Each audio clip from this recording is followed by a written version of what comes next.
অনেক ক্ষেত্রেই যেরকম জনপ্রতিনিধি আমরা চাই সংসদে সেরকম জনপ্রতিনিধি আমরা পাই না। এবং সংসদে যেহেতু জনপ্রতিনিধি হিসেবে এমপিরা বসছেন, জনগণ কিন্তু বঞ্চিত হচ্ছে from their right of electing their MPs in the parliament. জনগণের সেখানে কোনো সে নাই, সেখানে সে আছে শুধুমাত্র দলের বা দলের যে নেতা মনোনয়ন দিচ্ছে তার সে আছে। জনগণ বঞ্চিত হচ্ছে। আমার যে নারী আসনের এমপিরা আছে তাদেরকে ইলেক্ট করার ক্ষেত্রে কোনো মতামত দেওয়ার সুযোগ জনগণ পাচ্ছে না। থার্ড যেটা হয়, যখন মনোনয়ন নিয়ে আসছেন তারা, তাদের কোনো নির্দিষ্ট কনস্টিটিউয়েন্সি নাই, তখন তারা কাজ করার জায়গাও থাকে না এবং দায়বদ্ধতাটাও কিন্তু জনগণের কাছে থাকে না, কারণ তারা জনগণের ভোটের মাধ্যমে আসতেছেন না এবং তারপরে তার কনস্টিটিউয়েন্সিও নাই। ভার্সেস যখন এমন হয় যে সরাসরি নির্বাচনের মাধ্যমে আসছেন, জনগণের ভোটের মাধ্যমে আসছেন এবং তার একটা আসন আছে, তিনি নির্বাচিত হয়ে আবার সেই আসনের কনস্টিটিউয়েন্সির জন্য তিনি সার্ভ করতে পারবেন, অ্যাকাউন্টেবিলিটিও থাকবে। সো কারেন্ট বাস্তবতায় যেটা হচ্ছে, যেহেতু দলের মাধ্যমে মনোনীত হয়ে আসছে, দলের কোন নেতার মাধ্যমে মনোনীত হয়ে আসছে, দায়বদ্ধতা দলের প্রতি থাকে, যে নেতার কাছে মনোনয়ন আসছে তার প্রতি থাকে, জনগণের প্রতি দায়বদ্ধতাটা থাকে না। এবং এখানে বঞ্চিত হচ্ছে জনগণ, বঞ্চিত হচ্ছে আমাদের সংসদ, বঞ্চিত হচ্ছে এবং নারী সাংসদরা যারা যাচ্ছে, যারা এখানে শুধুমাত্র প্রেজেন্স হিসেবে থাকছেন, তার না থাকছে পাওয়ার, না থাকছে অ্যাকাউন্টেবিলিটির জায়গা। সেখানে কিন্তু আসলে আমরা যেই ধরনের রিপ্রেজেন্টেশন চাই, যেই ধরনের অ্যাকাউন্টেবিলিটি চাই, যার ফলে আমাদের ডিরেক্ট ইলেকশন, বাকি যে 300টা আসন সেখানে নারীরা চলে আসবে, যে কারণে আমরা পজিটিভ অ্যাকশনটা করি, সেই সিস্টেমটা আমরা এই কারেন্ট ব্যবস্থার মাধ্যমে করতে পারছি না। তো আমাদের প্রস্তাবনাটা যেটা এখানে এসেছে, অবশ্যই যাতে এই সংরক্ষিত আসনগুলোতে মনোনয়ন না হয়ে সরাসরি নির্বাচন হয়। সরাসরি নির্বাচন হলে তৃণমূল থেকে নারী নেতৃত্ব উঠে আসার সুযোগ থাকে।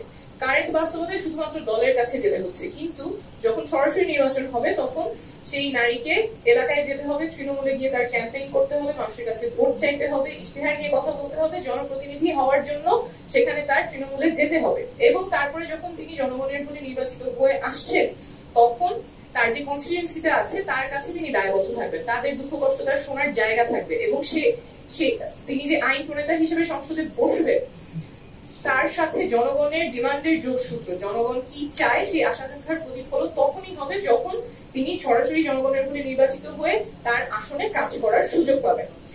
তো আমার প্রস্তাবনা হচ্ছে, এখানে যারা আছেন, আমাদের যে হায়ার গোল, যে মিনিমাম 25% নারী জনপ্রতিনিধি সংসদে থাকবেন এবং তারা সরাসরি নির্বাচনের মাধ্যমে আসবেন, সিলেকশনের মাধ্যমে না, এইটুকুতে আই উড হোপ যে এভরিবডি উড এগ্রি।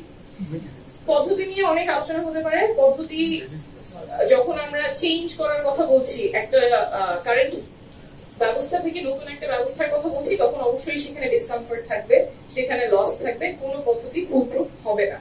বাট আমাদের যেটা মাথায় রাখতে হবে, আমরা একটা ইমব্যালেন্স রিড্রেস করছি। আমরা এই সংস্কারগুলোর মাধ্যমে চাচ্ছি আমাদের সমাজে যে ডিসক্রিমিনেশন গুলো আছে, যে ইনইকুয়ালিটি গুলো আছে, সেগুলো যাতে দূর হয়। অর্থাৎ আমরা এখন যে ইনইকুয়ালিটির কথা বলছি সেটা একটা রোগ এবং এই রোগটা সারানোর জন্য আমাদের ওষুধ প্রয়োজন।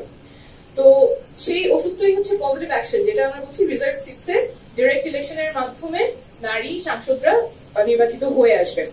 ওষুধের সাইড এফেক্ট থাকবে, সেটা আমাদের মেনে নিয়েই তো আমরা, মানে এটা তো আমরা বলতে পারি না যে ঠিক আছে রোগটা অনেক কঠিন তাই আমরা ওষুধ দিব না, বা ওষুধ কি হবে বুঝতে পারতেছি না, but we have to go towards that positive action to redress the inequalities that are in the society. আর শেষ যেটা বলতে চাচ্ছি সেটা হচ্ছে, আমাদের কনসেনসাস কমিশনে এটা নিয়ে আলোচনা হয়েছে, প্রস্তাবনা নিয়ে আলোচনা হয়েছে 3 তারিখ, জুনের 3 তারিখ। সেখানে ডিসিশন হয় নাই, কারণ অনেকে ঐক্যমতে আসতে পারেন না। এটা আবার আলোচনা হবে 17 তারিখ। বাট ওই প্রসিজারের ক্ষেত্রে আমার যেটা মনে হয়েছে যে শুধুমাত্র পলিটিক্যাল পার্টিজেরই সেখানে সে আছে। এই রুমে যারা বসে আছেন তাদের ওপিনিয়ন ক্যাপচার করার মতো কোনো মেকানিজম কনসেনসাস কমিশনের নাই। জুলাই আগস্টে যারা আন্দোলন করেছেন, যেই ছেলেমেয়েরা, স্কুল কলেজের ছেলেমেয়েরা, ইউনিভার্সিটির ছেলেমেয়েরা, নারী পুরুষ যারা একসাথে কাঁধে কাঁধ মিলিয়ে আন্দোলন করেছেন, তাদের ভয়েস ক্যাপচার করার মেকানিজমও কনসেনসাস কমিশনের নাই।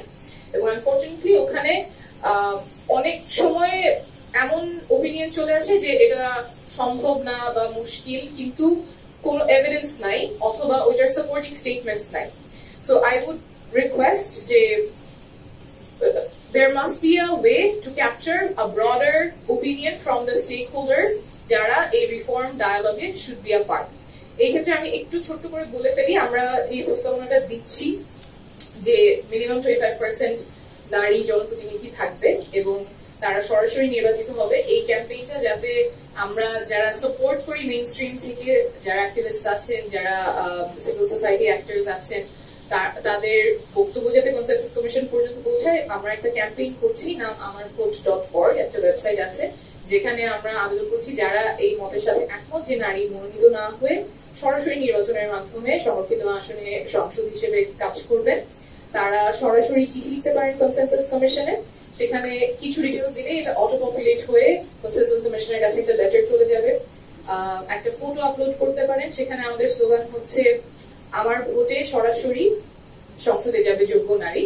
সেই স্লোগানটা সহ আপনার ফটো কার্ড চলে যাবে এবং আমরা চেষ্টা করবো 17 তারিখের আগে, খুব বেশি সময় নেই, কালকে বিভিন্ন স্পটে গিয়ে সরাসরি মানুষের সাথে কথা বলে এই চিঠিগুলো এবং বক্তব্যগুলো কালেক্ট করার, যাতে করে এই যে একটা মানে অলমোস্ট সেইং যে আমাদের ভয়েসেস গুলো সাইলেন্সড হয়ে যাচ্ছে বা আনহার্ড থাকছে, যারা were a very important stakeholder during the uprising and should be a very important stakeholder now, ওই ভয়েসেস গুলো যাতে থাকে, অ্যাড্রেসড হয় এবং আমরা রিফর্ম থেকে পিছিয়ে না যাই। আমরা বারবার বলছি যে নারীর অধিকার লাগবে এবং এটা শুধু নারী অধিকারের ইস্যুও না, this is issue for everybody. যখন আমরা অ্যাকুরেট রিপ্রেজেন্টেশন নিশ্চিত করতে না পারছি, পুরো সমাজ বঞ্চিত হচ্ছে, ভোটাররা বঞ্চিত হচ্ছে এবং আমরা নারীদেরকেও বঞ্চিত করছি। প্রোগ্রেস আসলে ওভাবে হবে না।